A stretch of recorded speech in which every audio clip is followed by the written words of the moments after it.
In the center of Rome flows the Tiber, and within its waters rests a small island unlike any other, the Tiber Island. From above, it appears as a ship of stone, anchored in the river, carrying centuries of history and devotion.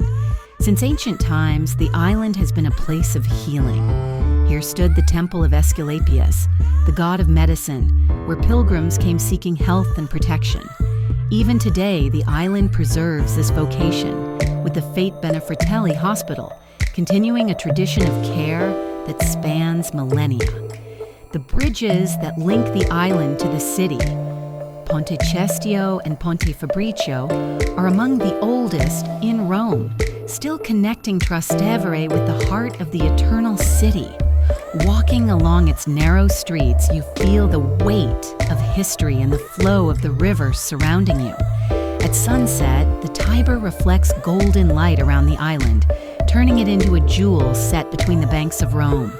The Tiber Island, a sanctuary of faith, healing, and memory, where water and stone tell the eternal story of the city.